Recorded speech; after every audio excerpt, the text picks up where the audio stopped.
This episode is a tribute to my brother, Michael O'Donnell, who lived a short, difficult, but beautiful and expressive life.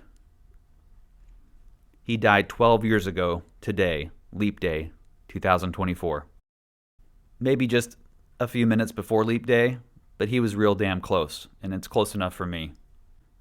And I remember clear as day getting that phone call from my mom that Michael was really sick and going to the hospital, possible kidney infection. And at that point, I was very concerned, but it was kind of becoming routine that he was having some fairly big medical issues coming up. His last 7 years of life were absolute misery after his near-fatal car wreck, and I'll get into all that. So I'm kind of going out of order here, but bear with me. I got the call that he was sick and heading to the hospital, and then I went to bed, and about an hour later, I got a call that he had died. And of course, I wasn't expecting that. I knew that things were bad and rough, but I wasn't expecting that.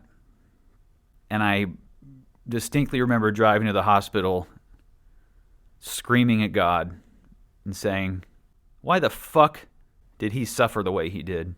Why was his life so difficult? He asked you to give him a tap on the shoulder and show him that you were real. And by all accounts, I don't know that ever happened. It was my belief he died mostly alone and in despair. But I also know that he had a pretty big change in tune the last 6 months after him and I had a pretty big heart-to-heart. And I don't credit myself at all for any of that change. I just think that I poured love into him and that it spoke to him. But only out of this just desperate desire to show him how much I cared about him and how much our family cared about him. But we'll get to all that. So I just remember on this drive screaming to God, swap our places. If he's going to hell for some reason, and there was just all the fear talking. But I said, if he's going to hell, then I will take his place. I don't care. I'm sorry to my family, but I can't bear that.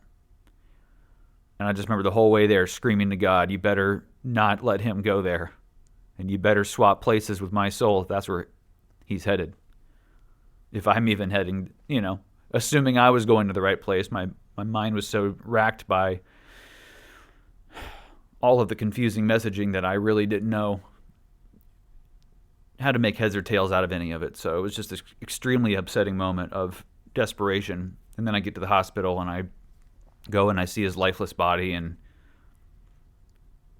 it very much felt like a shell. It didn't feel like him, but I wept over him and said goodbye. And now I believe his soul was there watching us, trying to say, I'm okay, guys, I'm okay. I promise I'm so much better, I'm okay, in a way that I didn't remember is possible. And that is so comforting to me to just, again, let me assume, okay? I know I don't have empirical truth on that. This is a wish of my heart for my one sibling, my older brother. And I do believe firmly that he was watching all of us, just wishing so much that we understood how much peace he was experiencing and release from this very difficult life that he had chosen. And now I don't think any of us deserve the pain that we experience here, but it's a process of working our way through the illusion of what we've created. And you can listen to my first episode. I get into a lot more of kind of why I believe it works that way and how it works a little bit, not even in great detail, but in some detail. And I don't pretend to know why my brother struggled as much as he did and suffered as much as he did, but there's a lot of things I can see where the lines connect and I can understand. But it was important for me to kind of tell the end of his life before I get to the beginning of his life, because I tried to record this already and I just started from the beginning, and it was kind of just, it was brutal. It was just pointing out all the ways that he had hurt me and that we had struggled to relate growing up. And I don't want to get into all those details necessarily because to me they don't define who he is and what he is beyond this experience. Just like I don't believe that any of these pains or struggles that we experience here are define really who we are beyond this. This is a refraction of our true selves. A little bit comes through, but there's a whole lot of ego and energies that are purely part of the earth experience. They're not part of who we truly are. And like I always say, everything I'm going to say in these podcasts is my opinion based on my own collection of information. It is not meant to be gospel truth. It's not meant for you to assume that I have crowned myself as the king of insight and wisdom and knowledge. I'm very much a fool, just stumbling his way through trying to let my heart do the talking for once and let it lead me versus fear and ego and all of the old ways that I was addicted to and accustomed to. But we all have to go through that journey organically. No one can just zap us out of it. We have to want to be different. We can't just phone it in.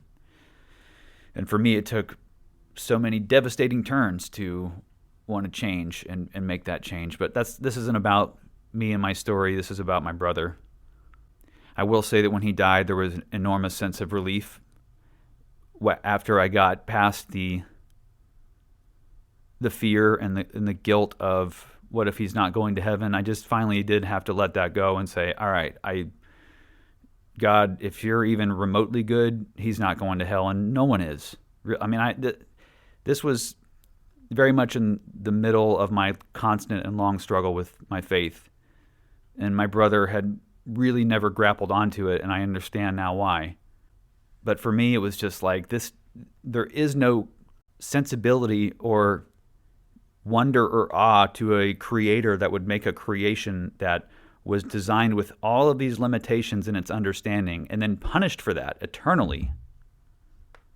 Like, how could you possibly ascribe that to this endless love and boundless grace and all these other things that people also like to say in the same breath that they're talking about eternal punishment and damnation for, again, finite crimes that are poorly articulated in the Bible, especially the Old Testament, which is just rife with every hallmark of the culture, misogynistic, barbaric.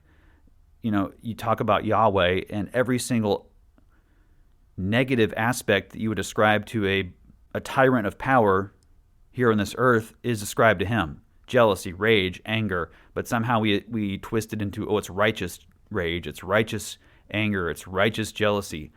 Show me where that plays out in this earth, where there's ever a righteous case to kill your brother or sister. There is never a righteous reason to slaughter each other. Anyway, this isn't an episode about pacifism and all of that. It's just about untangling this deeply confusing web of lies, propaganda, culture, fear, ego, mixed in with what I believe is a undercurrent of truth.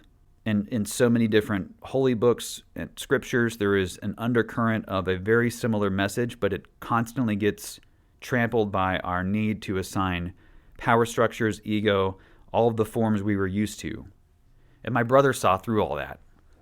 We were born in Statesboro, Georgia. So my brother was born in 1981, and I was born in 1982. He was born on January 30th. I was born on August 10th, so we had about a year and a half apart.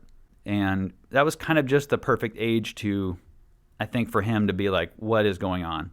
He wasn't a big fan of having something else in the house that was getting more attention. And there's a lot of reason to believe he may have had some level of Asperger's or autism, because there were just a lot of things that kind of disconnected for him on an emotional level, where he would see me as strictly competition and not as a brother to protect and nurture. But beyond that, there were definitely some other signs. He had a really hard time being on time to anything, picking up any social cues. He just had a lot of kind of what we considered at the time as black sheep traits So we really didn't know what was going on. My parents, I think, just assumed it was somehow more defiant spirit from Satan coming through, or whatever, whatever spiritual battle was happening, versus a chemical difference than the average person. At the time, I took it very hard because I didn't know, as a little kid who was trying to view this beautiful world that God created as readily available for us to embrace goodness, and it's so easy to defeat evil, and all these kinds of, very simple ideas in my mind. And then I had my brother there to kind of like beat out of me all of that wonderment and be like, no, you're kind of a piece of shit, and I'm going to make sure you know it. And now I know that so much of that is projection and acting out of your own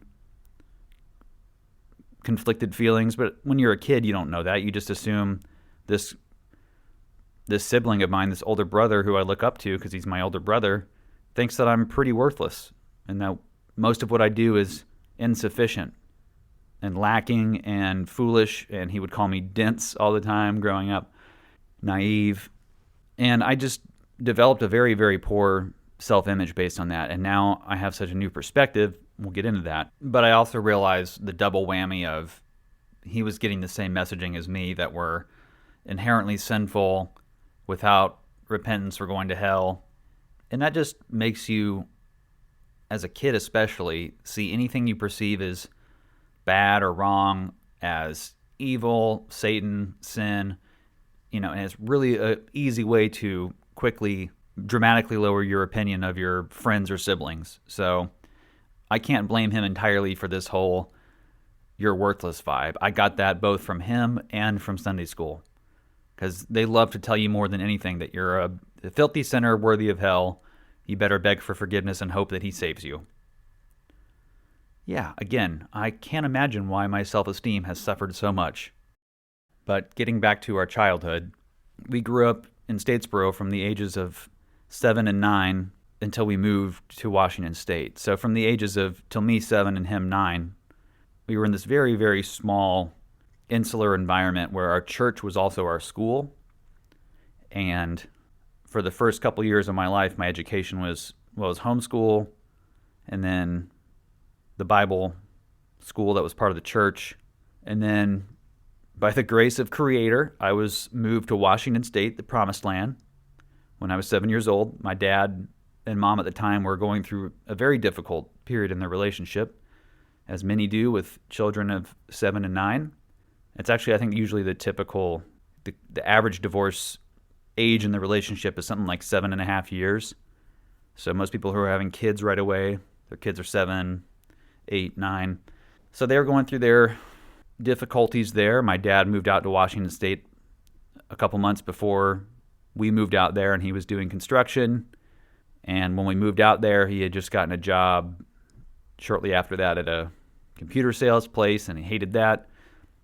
They were just trying to start a new life away from their familiar surroundings in the South. And you know what? Hats off, because it takes a lot of guts. And I remember distinctly when we moved there just being blown away by the fact that these roads had all these lanes on them. I didn't even know what it was about. I just remember freaking out, being like, "Mom, what are all these things on the road? Lanes." And I probably told this story already.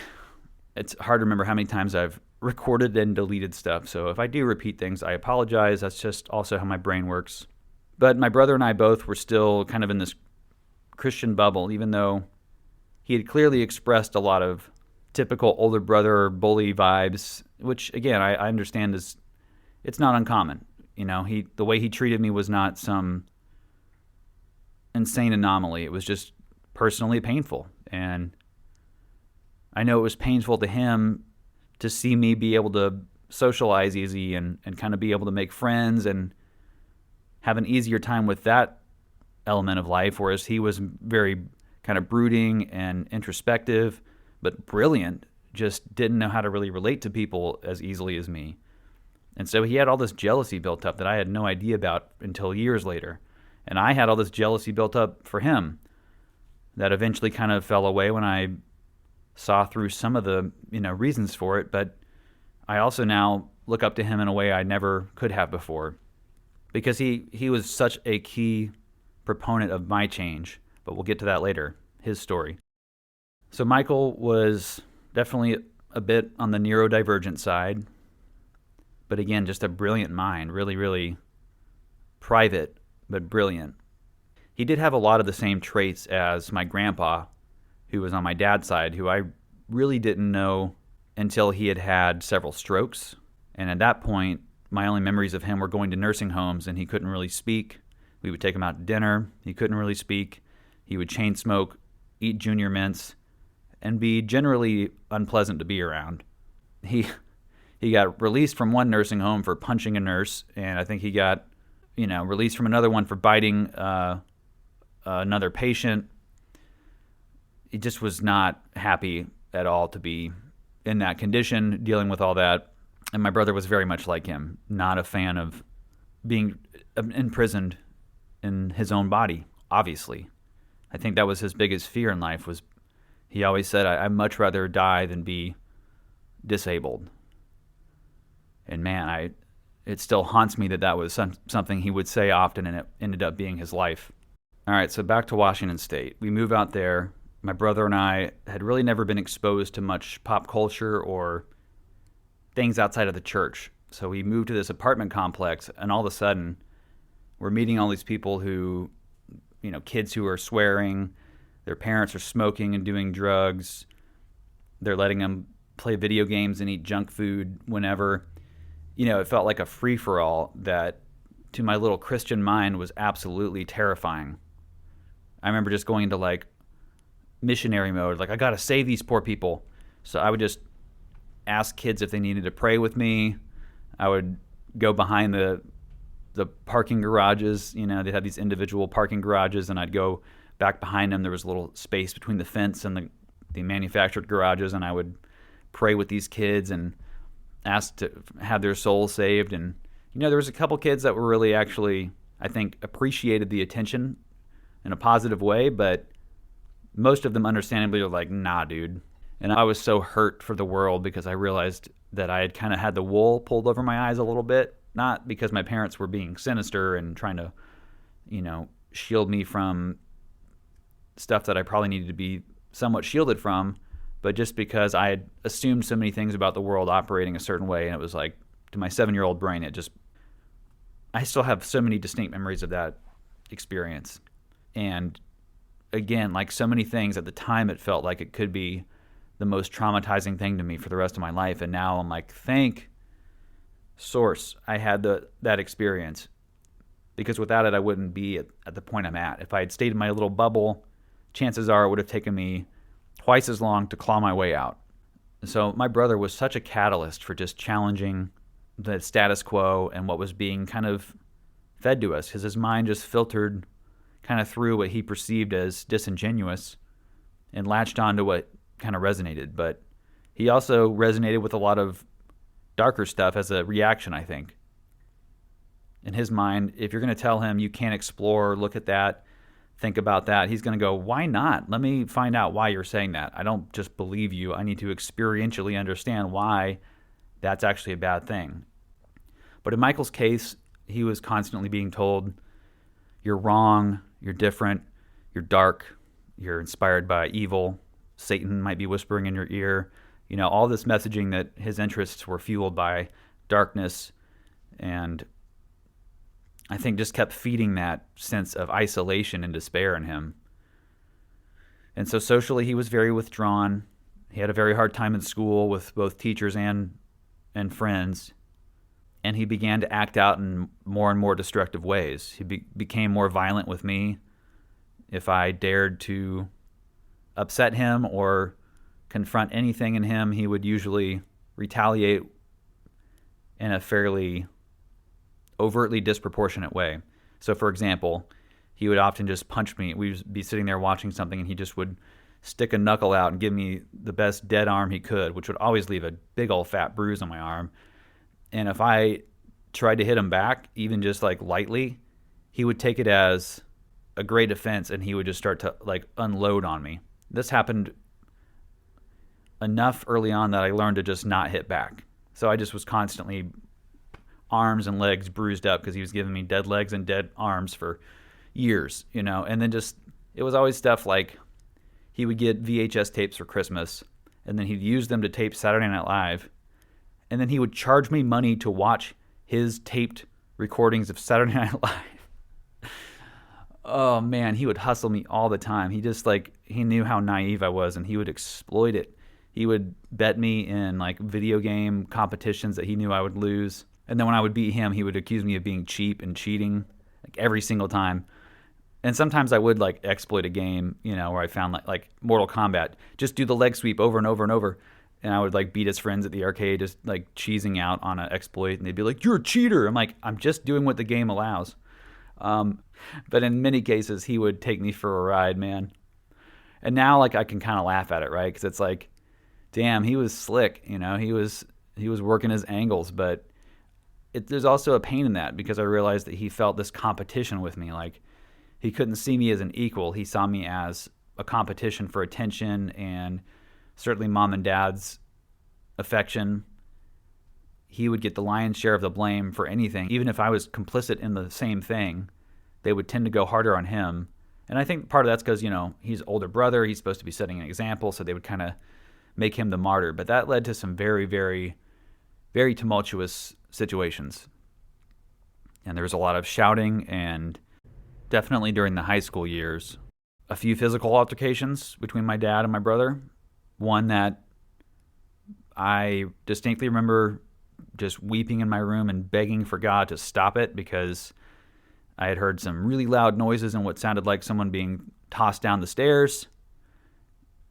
It was about that bad, and thankfully there was no severe injuries or anything, but it was pretty ugly. And this was when my brother was like 16, and he was raising hell. I'm not here to defend my dad for laying hands on him in any way, but I wasn't there either. I don't know what my brother did. He might have laid hands on my dad first. It's not really something I care about who was at fault. It doesn't matter. It was just there was so much anger and tension because my brother was just going so hard against the grain of what they were trying to instill in us. And it still breaks my heart that they had that inflexibility about them, but they also were doing the best they could and just felt like, what the hell, man? Like, we're giving you all that you need. Why are you fighting us? So I get it from both angles, for sure. But on my end, I was just traumatized and devastated. And it really harmed my view of both of my dad and my brother. So my brother got to a point where he was acting out in such a negative way. He was building explosives. I was helping him make napalm at one point, trying to help him make saltpeter, which involved boiling. This is insane. His ass had me go to the grocery store with him, and I say this lovingly, but his ass had me go to the grocery store with him and buy like 12 bottles of hydrogen peroxide to then boil on a stovetop under an open flame, essentially, in, big pots. And the lady working there was like, "What are you guys doing with all this? I don't know if I can sell you this." And we're like, "Well, our mom said we needed it." She's like, "Okay." Like, we're not going to drink it. We're not stupid. We tried to be smart about it and like say, we know we're going to poison ourselves if we drink this. We're not doing that. This is for our mom. She needed it for cleaning. The lady's like, all right, well, I guess I can't not sell it to you. This is like early 90s. And right in the final step of this like 12-hour process, my parents come home from their pinochle tournament or whatever they were doing. And they were horrified, of course, that I was aiding and abetting my brother in making some sort of explosive. So that was kind of the beginning of the end. And then the end of the end was when they found 1 or 2 pipe bombs under his bed. Fully assembled pipe bombs ready to blow. I still don't know to this day what they did with those pipe bombs. I really hope they had a bomb squad remove them. I believe that was the case. But the next morning, maybe it wasn't the next morning, shortly after that, my parents had rapidly pulled a plan together, had the money come together very unexpectedly. One of those things that I believe was definitely meant to happen, things in motion beyond just the physical to help facilitate that for him because his life was in jeopardy. He was going down a very, very dark path. He was going to become a school shooter or a school bomber at the rate he was at. And I don't really say that lightly. He wore a lot of black trench coats and kind of idolized people like Eric and Dylan after that happened, I think. You know what? Scratch that. I don't remember him specifically idolizing. And actually, I specifically remember him talking shit about Eric and Dylan because my brother was a huge fan of Marilyn Manson. And at the time, there was this talk that Eric and Dylan were inspired by Marilyn Manson to do the school shootings or some other, it might have been another band, but I'm pretty sure it was Marilyn Manson. And my brother was like, they freaking hated Marilyn Manson, dude. They were into like Jean-Claude Van Damme movies like Bloodsport. They just liked senseless violence. They were dumbasses. Like, I don't think my brother respected them at all, actually. So completely recant that memory. I think there was an element, though, of, hey, they took shit into their own hands and they said enough. But clearly my brother wasn't at a point where he was ready to commit violence on a bunch of innocent people. But he was looking for, I think, a target for his rage, for sure. Building pipe bombs, you don't really do that unless you have an objective to hurt somebody or property. And we did damage some property in our time. Not extensively, but we did some minor property damage with our homemade napalm. And thank God no one was badly hurt or anything like that. Or I would not be confessing this right now. But some very stupid things happened with him, and he put me in a lot of danger. And at the time, I was just like, it was fun. It was visceral. It was exciting. Now I'm like, holy shit. There was definitely, our higher selves were watching over us, and not because we, again, there's no justice in that in a way that, like, somebody's higher self is somehow better because it protects you from one thing, and another's is worse because it lets you die in a tragic way. We're all on our own journey. We're all experiencing the things that we need to experience for our soul growth. So our protection during those times was not because we were special or our higher selves or whatever. We're interceding for us in a profound way because of some sort of entitlement, right? That's not how I'm looking at it. It's just, that wasn't our journey to die building explosives, because I guess, well, for me, I can see why. My life's been a complicated but beautiful poem of love and sacrifice, and I would never trade my family in a million years. And if I had died building explosives with my brother, I would never have this beautiful family and all these experiences to draw from to help, hopefully, someone else out there relate, identify, find some comfort, camaraderie. Anyway, so back to explosives. After the pipe bombs, my parents were pretty concerned that he was in a point of no return, and so they made a bold action, which I still believe was the right choice. And I'm thankful that they found the right place, because there's been a lot of other horror stories from similar camps and ranches not far from this location in Escalante, Utah. So they sent him to this place called Turnabout Ranch, which was the polar opposite of anything he had ever experienced before, that's for sure. So my dad drove him to the airport one morning when he thought he was going to school, shortly after the pipe bomb discovery. And I was, of course, shocked, but also relieved that he was hopefully getting some help, because I was very concerned about my safety and his safety and my family's safety. I mean, he could have killed all of us with the pipe bombs. I don't think he would have done it intentionally, but he could have definitely done it on accident. So he goes to this ranch. He sits in a dirt circle for 3 days. I mean, he's getting food and water, but you sit in a dirt circle for 3 days and you just have to think about why you're there. And that's like the 3 days of hell, of course, and especially if, the kids are addicted to anything, they got to keep close tabs on them too, of course. So thankfully, he made the best of that experience. When we came out to visit him at the halfway point, it was a 3-month thing. He looked, sounded, and acted completely different in all positive ways. Like, I would have been very upset if we went out there and he was dejected, more isolated, more traumatized, but he was like assertive, happy, physically fit. He had a nice tan. He was working out in the sun, getting exercise, but getting fed well, getting counseling. It was a good program for someone like him who really just needed a, hey, snap out of it. People love you, and try and love yourself a little bit here. But I do believe there was a Christian influence or overt Christian messaging. I'm not sure. But either way, he came back home and he didn't build pipe bombs anymore. Didn't stop his fascination in the more dark elements of life, the countercultural elements, the things that get buried under the gloss and sheen of kind of the false veneer of our society. He was always into the underbelly, and I respected that so much as I aged, because people need to explore all of the extremes to understand, again, why are we choosing what we choose? And when we finally get back to love, why are we so much more drawn to it after going through all of these difficult and dark experiences? That's a speculation, but I believe that the whole thing works by design, that the more we explore darkness, the more we crave a return back to peace, safety, and our original state. But we'll never go back to that original state. We'll always come back with so much more after these experiences. Everything bad that happens to you in these lives is filtered out. This is getting way into some other stuff, but just real quick, that's one thing from A Course in Miracles that has been consistently just singing to my spirit, that the atonement is something that we all experience. And it literally is, you break down the word, the at-one-ment.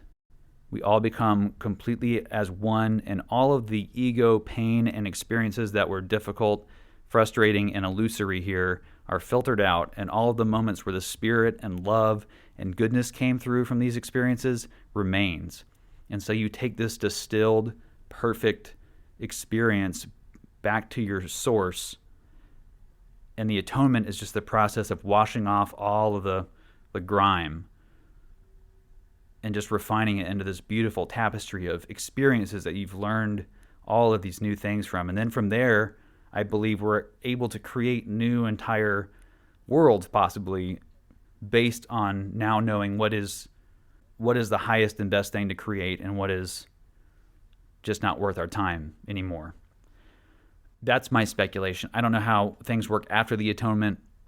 I don't really fully understand the atonement. I just understand that we all gravitate towards there, and we all have every opportunity and will inevitably wash off all of the bullshit from these lives and just be this glowing, radiant, magnificent being of radiating pure love energy. Just light love energy that transcends any understanding we could really have about what that means. And this sounds really biblical and evangelical, and I don't want to get all frosty yet.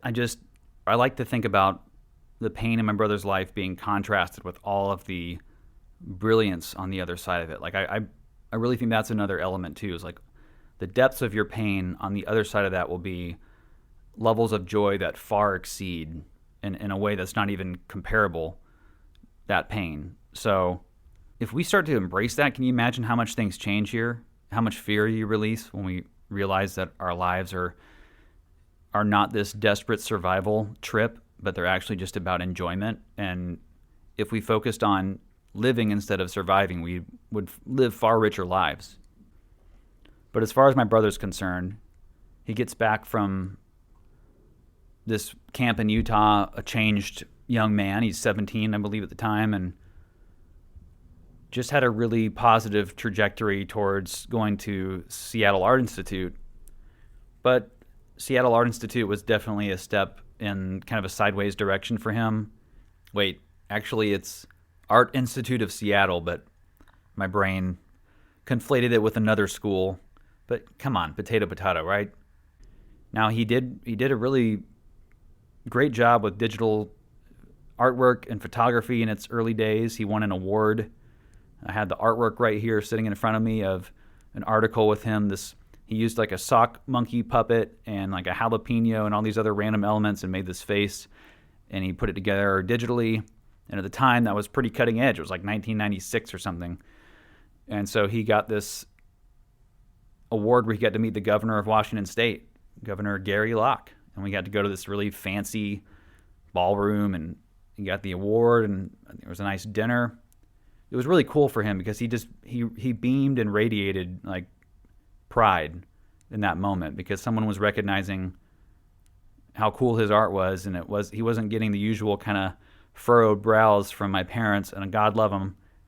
But at this point, they had seen some of his really, really dark artwork, and they had a hard time feeling like they weren't encouraging that in some way by encouraging his art. But they were very proud of him for this event. I remember they weren't, gloomy or acting sour about his big moment. So that was It was really more of about their whole gripe with how this might affect his soul. It always tied back to our faith, or what we were being raised on, I should say. And so a lot of his stuff got confiscated. And anyway, we don't need to get backtrack and all that, but this was a moment where he really got to embrace his abilities and his uniqueness. And it was really cool to see, but he never really quite was able to achieve art in a commercial way. I think he saw how difficult it was to make money making art, and he didn't really want to be a hustler. He kind of wanted to just create from the heart or else forget it. So he didn't really stick with his full schooling. He ended up coming back home, and then, well, I don't think he even really came home as much as he figured out a place to live with some friends, and he basically moved around different houses after that point all the way up until his accident. So fast forward a few years, I go off to colleges, a Bible college that was a very failed experience, a very short tenure, 4 months out of the 9 months I was going to be there. I rage quit Bible school is pretty much the best way to describe it. But after that, I went to Full Sail University in Orlando and got my Associate of Science in Recording Arts, which was the highest degree they had back in 2002. Yes, it was a long time ago. And I took that with me into a recording job out in Washington State. And the plan was to work with this engineer that I had played drums on an album he had engineered and produced, and he was promising me all this stuff. I know I've talked about this in the first podcast, or at least I'm pretty sure I did. But he had promised me all these, lavish things, like a multimillionaire was going to build him the studio, and I guess that was like a very faint possibility, but he made it sound like it was rock solid. So I moved out there expecting full-time work in the studio, and I get there, and he goes, "Oh, by the way, I'm flipping houses as my main thing now, because studio work's been sporadic." So I was spending most of my time knocking out asbestos-filled walls in crappy old houses instead of doing recording. So after 6 months of that and just hemorrhaging my savings, I had to get a real job. But it was shortly after I got married in 2005, the first month of our marriage, that my brother had his car accident. Was it the day before his birthday? I believe it was the day before his birthday. I just talked to him a couple hours before the accident, and he sounded fine, just tired. But that accident changed everything. He was driving home late after not having slept enough the last 2 days. He worked a late shift at Pizza Hut where he was a delivery driver, or as he lovingly called it, pizza slut. He didn't quite love the old hut there at the end, but they were also very gracious with him because he was consistently 45 minutes late, because he lived a really long ways away, and he was just notoriously late anyways his whole life. Part of that, I think, Asperger's element. But he was driving home after a shift, and he had gone to a bar to have a beer or two to celebrate his birthday the next day or whatever. And I just remember talking to him and all right, man, be safe. Don't drink too much. He's like, no, I'm just having 1 beer, 2 beers tops. And then I'm, driving home. And then the next call I got was from his friend saying, Mike's in the hospital and it's really bad. And this accident had happened 8 hours before I got the call because he didn't have the proper emergency contacts in his wallet. And also the scene was just so chaotic anyway. So what happened was at about 2 a.m. he's driving home from the bar, and he's not too far from his house. And I can still remember the road clear as day, coming around a corner, 2-lane road. And the direction, well, it didn't matter which direction. There was a giant 30-foot embankment off of one side with a bunch of trees and some standing water, just standing water from rain. It wasn't any pond or lake really. But he was going around this corner and he lost consciousness. We think he just fell asleep. He was tired, it was late. He had a few beers. He probably just drifted off. Easy to happen. It's been very close calls for me on a couple occasions back in my youth. And so he lost control of the car. He slid off the road, and as he was sliding off the road, he hit the concrete curb that was on the edge of the road to protect people from going into the embankment. And by hitting that curb, it actually popped his car into the air, and it started spinning. And as it was spinning through the air, going down an embankment 30 feet up in the air, it cracked a tree in half on the sunroof side of the car. So my brother's head essentially made direct contact with a tree that was cracking in half as the car was hitting it. And the compression from that pulverized several vertebrae in his back, broke his neck very badly, left a huge gash in his head and his hand that was bleeding profusely.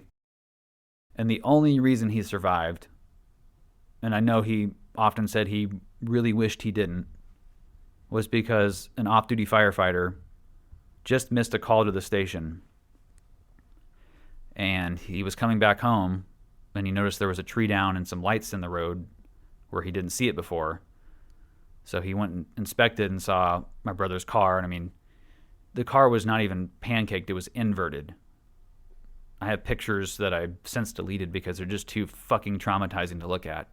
His car was not, it didn't look survivable in any possible scenario because it was crushed inwardly where he was freaking sitting. So the fact that he was submersed upside down in water while having his back and neck crushed, he shouldn't have survived. So it took an hour to cut him out of the car. And when they got him to ICU, and I got there, they said he was the sickest patient they had in ICU, which is the last thing you want to hear. It's almost a certain guarantee of death. And he was on the verge of death for the next month and a half. Every single day was a new horror. He had rare bacteria in his lungs from the pond scum that he was somehow breathing in while he was upside down and slightly immersed in water. They had rarely seen this type of bacteria, so he was going septic. His lungs were constantly shutting down and or closing up and getting, he just had so many horrendous injuries and trauma to his body. Just the toxins they said released in his body from the trauma would have killed him if he was just 10 years older. And for the next month and a half, he barely survived. He looked like a terrible science experiment. He had every tube and machine hooked up to him. I still remember those pictures, and I was there every single day with my new wife, Lisa. Every single day, she sat there by my side as in a new state with her new husband, dealing with this very intense trauma for 3 months straight. And that definitely was a huge challenge to our relationship early on. And I remember her kind of at a certain point being like, I know this is extremely difficult and hard, but I'm your wife and I need a little attention too.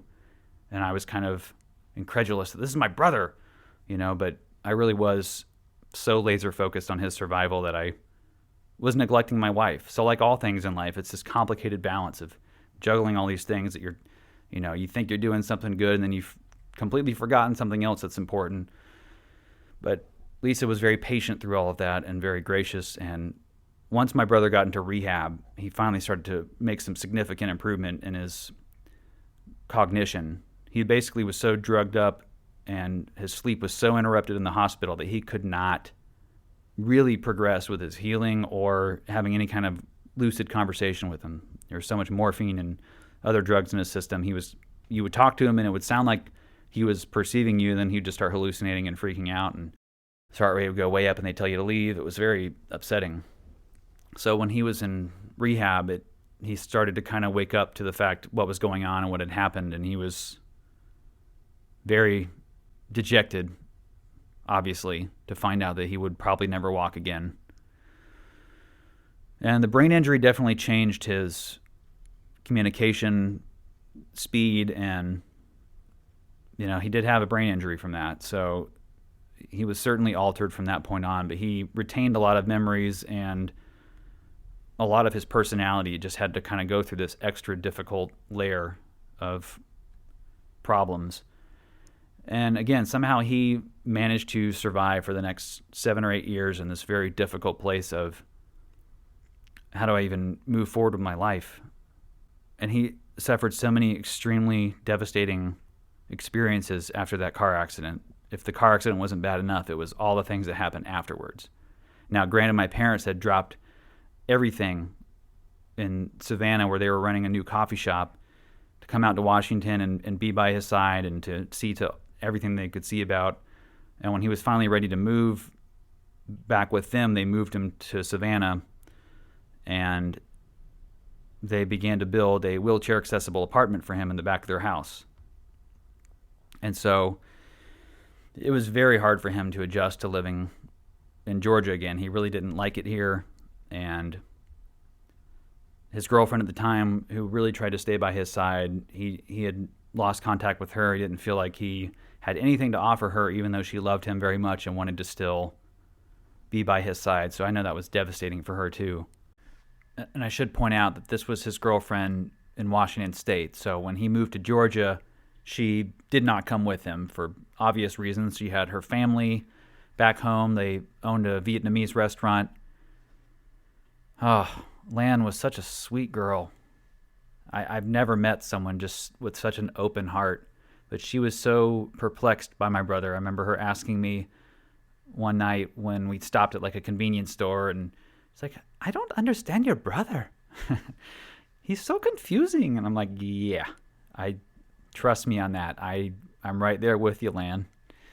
So, but she was just such an open, beautiful heart, and she hated not being able to be there physically with him after the accident, after he had come to Georgia, but that was just the reality of it. So that was part of the reason they lost contact so easily as well. And then the really, really, really hard thing was a few years after that, she drowned in a tragic accident on a lake with her family. She couldn't swim, and she was trying to jump onto a raft and slid off the side, and they never saw her again. And he didn't speak to anyone for at least a month after that happened. And at the time, of course, I had somehow convinced him into going to a Bible study with me at our church. And it was more like a teaching thing versus a preacher thing. It was actually like, here's the original, Greek and Hebrew, and here's the meaning of these words in that language. And it was a lot more informational than it was like some really charismatic messaging. So I kind of thought he'd be more into it, and he was. But then his girlfriend drowned, and he just said, fuck God, basically. Like, if God exists, he's clearly here to torture me and to make my life a living hell. Understandably, he felt very victimized by life. It seemed like all these ways he was trying to express himself and be were just being condemned, judged, cut down. And the poor guy was just like, what am I supposed to do? How am I supposed to move forward? And I wish we knew so much more about Asperger's and autism then, and were able to know the signs and symptoms more clearly, because we could have gotten a lot more help for him and been so much more understanding of how he is. But he was put through the exact same expectations as anyone else, and anyone who's gone through that themselves will know in a way I could never articulate or know how difficult that is. And yeah, we're all on these very intense journeys that have very different lessons for each one of them. And that's why there's a beauty in that. We're not consigned to these one terrible set of experiences. Like, my brother has surely had lifetimes of immense enjoyment and pleasure and able-bodiedness. And then beyond this, we all have that promise of disconnection from the pain and struggles of the ego and the physical form. That's just a teacher for a short time. It actually does take kind of a long time ultimately, but in the grand scheme, it's a short time of our whole journey. We get so much more time in the spirit, in the heart, creating out of love. But we have to learn why, again, creating out of love is the highest good we can achieve. And not even that we achieve, that we just remember, we reflect back what we already are. And so my brother had, getting back to just how things unfolded for him, he had a really difficult time in the last year with a lot of acute health problems, some abuse of different medications that would, work for certain things. Like, so he was taking cough medicine, a bottle at a time, because it was the only thing that helped his nerve pain. But anyone who's done that before knows that it's a dissociative, it's associated with hallucinations. And so he would have a lot of like falling out of his chair and hitting his head, and a lot of injuries and stuff as a result of just how disassociated he was.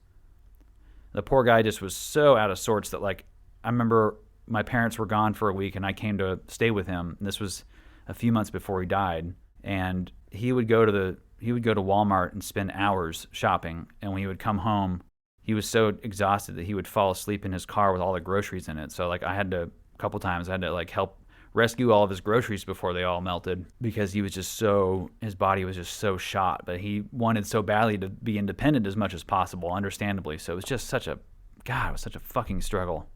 So painful for him. And he was really upset that I was going to end up helping him deal with some issues he had with going to the bathroom and having complications and helping him clean his clothes and things like that. He was super embarrassed, and I was like, man, I just remember tearing up and being like, you don't need to be embarrassed for one damn minute.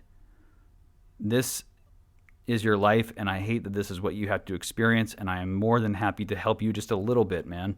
But then we had a very, very long heart-to-heart, and I was trying to just assure him that he had a perfect, healed body waiting for him on the other side of this torturous experience, and that he didn't need to pray for forgiveness or repentance, that he had already done that in the past. He'd already made his sinner's prayer, and at the time that was still what I believed is necessary. And so I just was trying to speak love into him. I was like, he had all these ideas in his head after spending all this time in his apartment on all these different drugs, just kind of in a circular logic that my mom and dad didn't want to have us, that we were mistakes, that I was about to have my second child at the time, and he was convinced that was going to destroy our family and I wouldn't be able to handle the stress. And he just had a very, very dark and negative slant on everything. And I just kind of try to be like, man, I know how little I can speak to you about what you should believe or think about anything because I'm not in your shoes. I haven't experienced what you've experienced. So please take what I'm saying with a grain of salt. And then I just tried to tell him as best as I could that I believed he only had good things to look forward to beyond this life. That it was pretty clear to both of us that he wouldn't have much longer to live. He was having, at the time, a spinal infection that was pretty serious and concerning, and that was kind of what prompted him to ask me about a lot of spiritual things that we hadn't really discussed in a long time.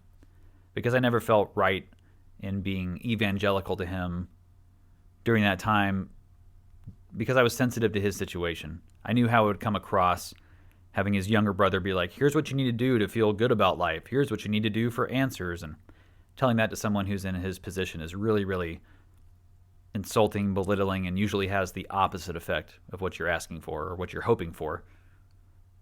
So he was really open to, let's talk about it. I'm here for it. And I just said, man, I don't think you need to have all the end-time Bible stuff figured out. Just trust that you're saved and always saved. And I just kind of ran with that. And then from there, I just tried to dispel some of the ideas he had about the whole thing with my parents not wanting either one of us and me being miserable, having another child, and all these things that he was getting worked up in his head. And I was like, no, man, mom and dad love you so much that they dropped everything with their business and ran out to Washington. They saw about your care every single day. They worked tirelessly to get the finances worked out and all these other things. They built an apartment for you. Yes, they have a hard time relating to us because they're still trying to push us down this path that they were told is the only path, the only good and proper information they can share. So to share anything else would be a disservice to their creator.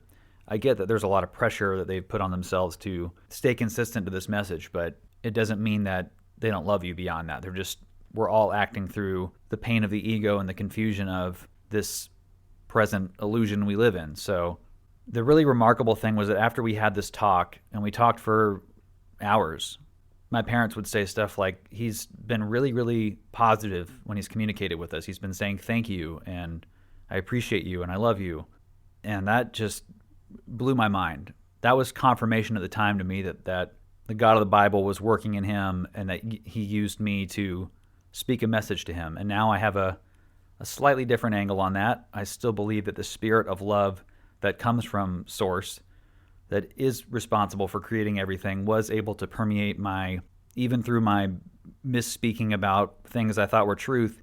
I think that love energy came through, and that was what was transformational. Not any kind of, theology or doctrinal message that stuck with him. He really, I think, gravitated towards the love message of, you are loved the way you are, and your future is only going to be bliss and joy. So his last day on this earth was February 29th, 2012, but he had gone to the emergency room just a few hours earlier. So for quite some time leading up to this, he again was so off schedule with his sleep and his waking hours, and he had been advised many times to not use an indwelling catheter for urinating. So he went against the doctor's advice and would leave it in at night when he was sleeping. And the problem was that his sleep schedule was so messed up that he would often sleep for 20 hours plus, sometimes even longer, very fitfully, but he would just be trying to sleep for extended periods of time. And what happened is his catheter got backed up and everything began to damage his body and back up in his body, and he became septic. So when he woke up, he couldn't feel his hands very well at all, and he just felt really odd. And so he called my mom and said, something's really wrong. So that was when they took him to the hospital, and they had run some tests and figured out he was septic and that his urine had backed up and was creating all these problems. So they were trying to aggressively get antibiotics in him and treat him. And when they were treating him on the table, they asked him to sit up. And as soon as he sat up, he immediately said, I can't breathe, I can't breathe. And then he died. And they spent the next hour trying to revive him, but to no avail. And so I'd gotten a call from my mom again just saying, he's in the hospital. Typical thing for him. At that point, I was just I wasn't thinking he was going to die. I was thinking they'll take care of it, he'll get released, and we'll go through this again soon. And I hated it for him. But then when it was his death, it was just it was so much pain, but just the slightest tinge initially of, thank God. Thank God he's finally free, man. What an absolute shit show the last 7 years of his life have been. 7 or 8 years. I can't even remember now what the time frame was. But now I feel like that just punctuates how much bliss he experienced after that. Like, our pain here is only multiplying our joy back home. That I trust. But it's not that there's no point to it. We have to learn from it. We have to realize why repeating the same fascination with ego and empowering the wrong kind of elements of us is a step backwards in our growth. And while we're never, ever going to be damned to any negative experience forever, we're all going back home eventually. We're all working through it at our different paces. And so I don't know that my brother really found his true north and enlightenment here. I think there were some moments he did. Often for him, it was going out in the woods and taking psilocybin mushrooms and connecting with God that way. He would say, I connect to God in nature. I find God in the forest. And you know what? At the time, I thought, he's just hallucinating and it feels nice, and that's cool and all, but it's not real. Now I think I know better. I think that while I don't say psilocybin is just a direct connection to truth, it is a sort of dissolving of the certainty of this material world. It kind of helps you peel back the layers of consciousness and this artificial reality we've created. Like anything, it has ups and downsides depending on how you use it. And for him, though, he found the most therapeutic method for him was going out in nature and taking mushrooms. A couple months before his accident, he had really started to make some big lifestyle changes. That was something he did echo after the accident was, why would God punish me for trying to improve my life? He had quit smoking pot for a few months just to kind of get a little reset. I don't think he was drinking really any alcohol, so that's probably part of the reason when he had the accident, it might have affected him a little more than it normally would have because he didn't drink as much and he had lost weight, he was getting healthier. There were a lot of positive changes in his life leading up to the wreck. And it does feel like, why? Why? And certainly why, God, would you do that? Punishment because he wasn't following the Bible? I know there were people who believed that. I don't know if they would say it to me, but... So I don't have answers. I don't know why he suffered the way he did. I don't know why his life was so filled with pain. Other than that, I trust now that on the other side of that is even more advancement than maybe someone who had a very cushy, easy life. And I don't know that we grow that much from having things just handed to us and no real struggles or challenges. And basically we're trying to emulate home. We're trying to bring the peace and safety of home here, but we also need to embrace that this realm isn't for our peace and safety. It's for an experience. The physical body is not our home ever. Just a vessel, just a teacher. It's okay to make friends with it and to integrate it and enjoy it, but if we get too attached to the ego idea that this is our home, this is our body is the real thing, we disconnect from the true creative power of who we really are as a spirit that was crafted in the exact image of its source. But within that, the uniqueness and individuality of our own personalities that we get to articulate and extend through this whole experience, twisting our way through all the illusions of it, but we're still exerting the spirit of our source into this artificial construct to create a new reality that will be richer and more detailed and beautiful than what we had originally. And this is, again, my understanding, my interpretation. Not gospel truth, not truth with a capital T. And it's not really something that I feel like I need to debate with anybody, because it's not really up for debate. It's up to interpretation right now, and then eventually it will be up to our ability to completely see it as it is.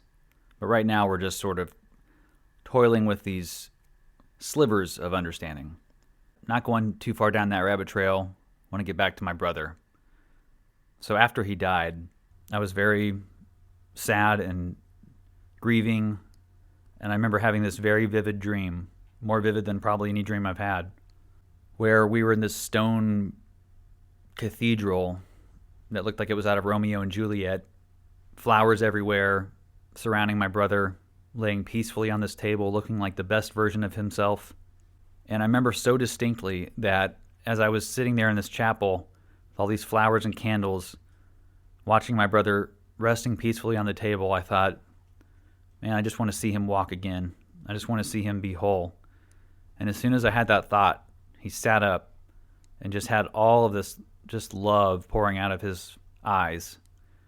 He sat up and he started walking towards me, and I believe we embraced, and he said, I'm okay, I'm fine. And I think that was the extent of the dream, but it was so powerful, and yet I didn't believe it at the time. I just thought it was wishful thinking. I didn't think dreams had any significance beyond just our mind throwing together a random concoction of the subconscious. It still feels like that to me at times. Most of my dreams feel disconnected and chaotic, but that one was very distinct. And I do believe now that that was my brother's soul reaching through the ether, because in our dreams we are in a different reality. We are actually accessing the astral plane, I think. And so there's a little more potential for the soul to come through and reach us in those places than it is when we're deeply entrenched in this matrix. So I saw him in that dream, and I believed fully that, maybe not at the time, but now I believe fully that he really was expressing himself to me in a true and direct way. And that I trust now he is absolutely better off than any of us are here. My brother was a singular, unique, and beautiful human being who I miss every day, who I still have to unhook some of the pain and trauma from how I view myself and how I look at the world. But without that contrast, I don't know that I would have the richness of perspective that I do now, and the ability to more accurately discern. And well, I guess I should say, I don't know if my filter would be as harsh and strict as it is now. And sometimes that's a good thing, and sometimes it's a bad thing. Sometimes I over-analyze things to death because I'm looking for all the negative sides, because I don't want to be fooled by it. And then I squeeze all the joy and life out of it. So there is a downside for sure to kind of honing in on maybe the underbelly to a situation. But there's a part of me that sees the value in someone pointing that out. Maybe that's how I justify myself, but there are times where I've been told even by coworkers, well, we kind of need a cynic in the room. We kind of need an asshole to point out maybe the things that the over-optimists were missing. And so it's all about balance. We're all here to balance each other, to learn from those different perspectives. None of them are really better or more right than another, but there are ideas that are born from spirit and ideas born from ego. And it's really our job to sort out that dualistic nature of our reality here, because the ego is screaming, clamoring for attention like a circus monkey on PCP, where the spirit is just this still, strong, consistent current running through everything that you know deep down is the way you should be, the way you should treat others and view the world. But it's really hard sometimes to tune into that frequency when you have this super loud circus monkey clattering in your ears. And I know for my brother, he didn't really have the luxury of being exposed to that idea that your mind is not who you are, that this chaotic stream of energy is not actually defining your true value or worth. It could just be a reflection of many experiences you've had as a soul, going from body to body and having all of these different profound experiences, but it's not really for me to say what makes what happen here. I don't understand all of the elements that concern what bodies we choose, what situations we choose, what lessons we think we need to learn. That's not really for our monkey, man-ape brains to figure out. We'll know all of that as soon as we leave these bodies. All of the illusion will be stripped away. Actual true knowledge, which is just inherently empirically true, it's the knowledge of the base code for creating this entire thing, and the knowledge from source, that's unalterable. It doesn't change through perception and understanding. It's just our perspectives that alter and the ego's approach to knowledge that makes it so fluid, subjective, and different. So I'm trusting that my brother is absolutely kicking ass and having a great time, and I'm the one here still trying to figure out heads or tails, and he's probably there trying to give me little breadcrumbs or pieces to grab onto. I still think our families are rooting us on from the astral, from the soul plane, from wherever they're at. They're watching our lives. They know what's going on, and they want to see us resonate with love, and that love for self, that reinvigoration of that I am not only worthy and capable, but I have the answers within me. And I really wish my brother had been given that message that, dude, you already have the keys within yourself to unlock the mystery of why all this pain even exists, why you're suffering through this. You might not get all the answers, but you'll get so many more fulfilling insights when you start to release that fear of death, that fear of lack, that fear of not being truly secure and safe. This life throws a lot of crazy shit in our direction to be afraid of, to be terrified of, and to just lose our hope over. It's everywhere. It's at every corner if you choose to tune into it. But we absolutely have the choice to start creating filters in our minds and our hearts of what we're going to tune into. And we can actively speak against, pray against, whatever, that I do not want this energy to be consistently influencing me. I fully reject that energy from controlling my life. And it takes time. It takes a lot of affirmations and speaking these things out and feeling them. It's not just a magic trick that happens overnight. It's about a pattern of believing that you are beyond the bullshit and that you will have the answer. And while my brother didn't have that while he was here, he has it now. And there is no lack in him or no need for repentance or salvation because we already inherently possess that. Because the Holy Spirit and God is within every single thing that is here. It doesn't accurately reflect God or Source, but it's allowed by Source. So it's about reframing your perspective and seeing everything as holy and divine, because it would be impossible to exist without the divinity of Source to let that love energy create everything.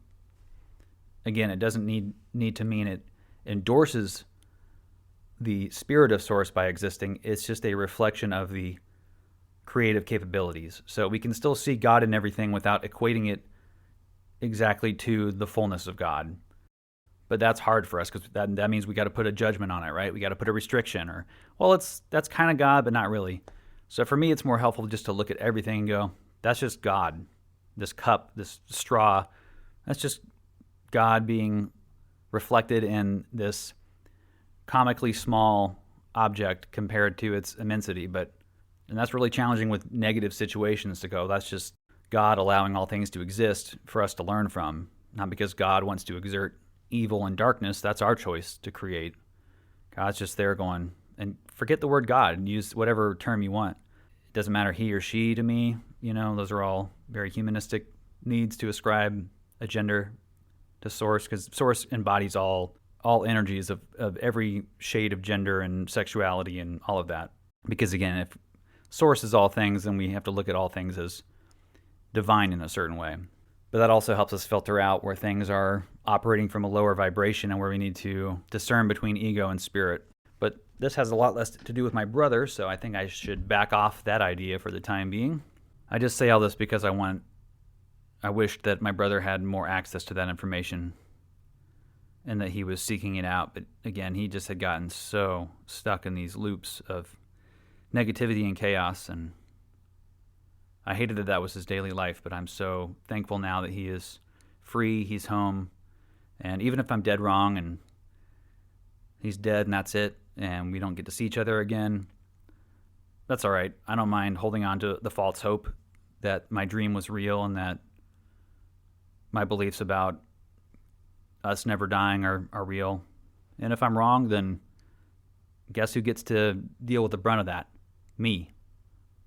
So who cares? Let me be wrong.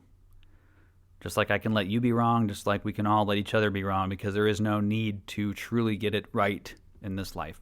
We're not going to understand the fullness of what we really are. We're only getting glimpses of it. But the more we try and ask for that knowledge and revelation, I think the more streams our way and the more we fill in those gaps.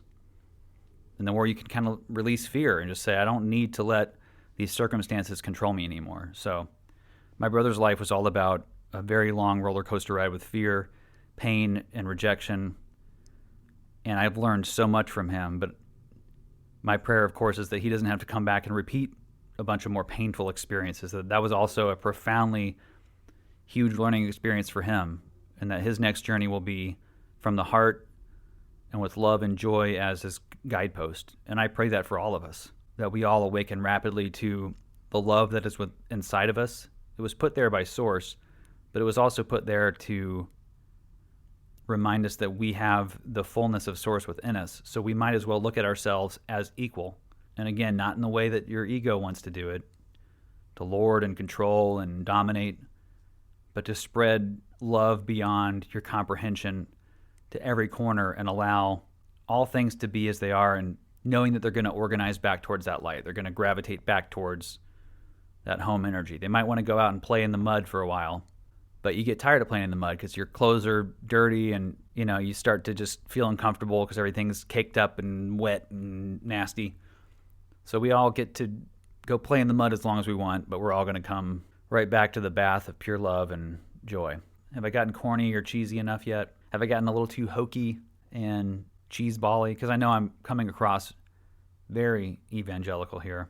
But when I think about my brother's life, it's just, it brings up a lot of the past and that need to find hope in dark situations, but also what I believe is the poetic nature to our darkness, that it achieves something in us that is far more transcendent and incredible than we could possibly understand, so that no pain here is wasted.